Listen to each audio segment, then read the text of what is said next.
in an age in which there is materially more available to us than ever before. Our lack of attendance to the real questions of being also accounts for the delinquency and disenchantment among the youth, who feel more and more pressure to perform, to excel, and to overachieve. Well, we've taught them our bad habits, so they know exactly how to go along to get along, and what to think rather than how to think, and to do rather than to be. We replace life with lifestyle, and freedom with relative liberty.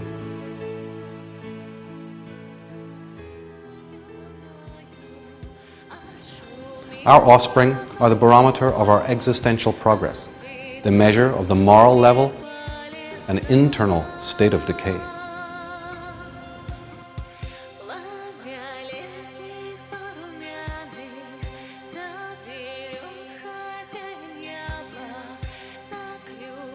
The man in society who is out of rapport with the imagination body becomes mentally deranged and existentially vagrant. He becomes wordy and linear, aggressive and self-interested. He becomes time-bound and sensationalistic, enslaved in a world of appearances with no articulation or authenticity.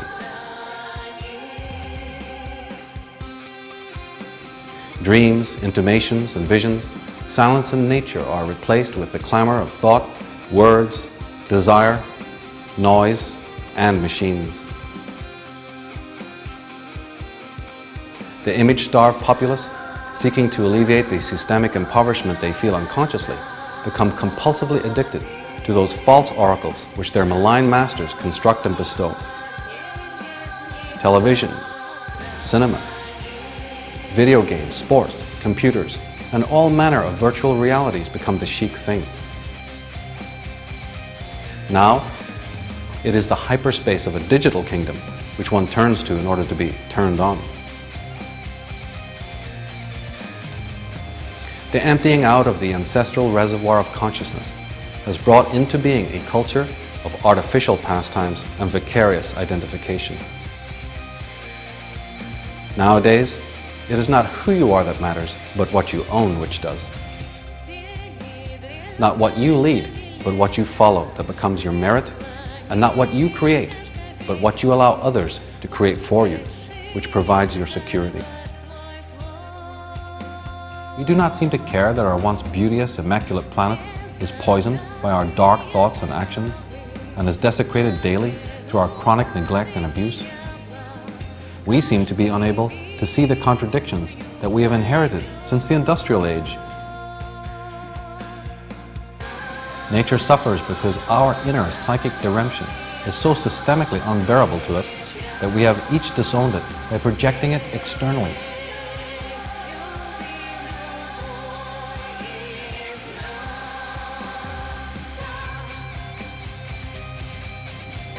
It is also a truism that the earth does not need us in order to survive.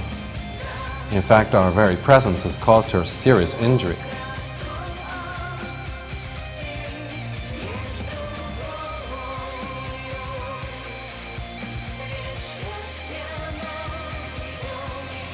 The average human being resides on this planet for a rather limited period of time. Each of us might think ourselves lucky to see a mere 70 summers.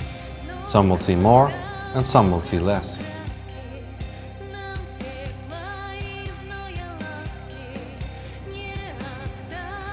We slowly lost our intimate connection with the natural and organic, and with the living oracle, which exists within consciousness as a portal to our racial memory.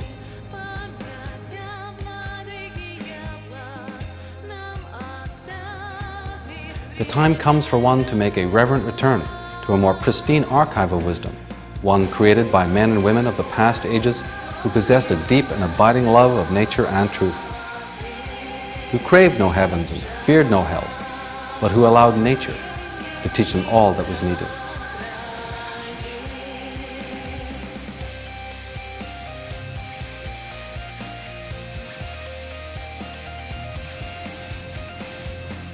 As I often inform my audiences, the loss of our spiritual legacy did not occur by accident.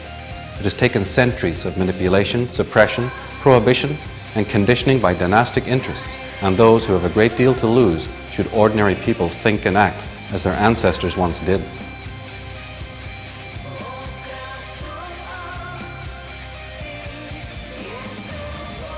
When we come into this world as children and begin our indoctrination process with parents and teachers, we are basically led to believe that there are no operating manuals to life, and that we get it together through trial and error as we go.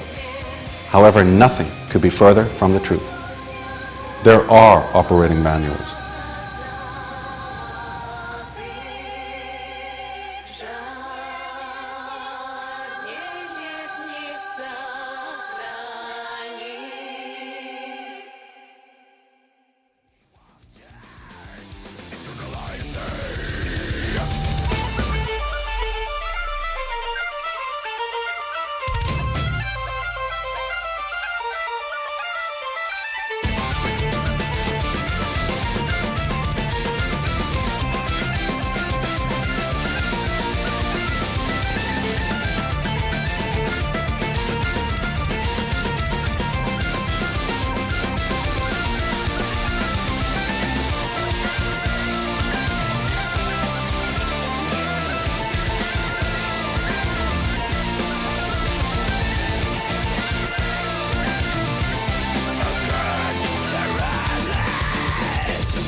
If I bring up Chess Master up here and ask him, what are the principles, Wojciech, and become a master of the game of chess, he'll say these four things. He'll say that you need a sense of patience.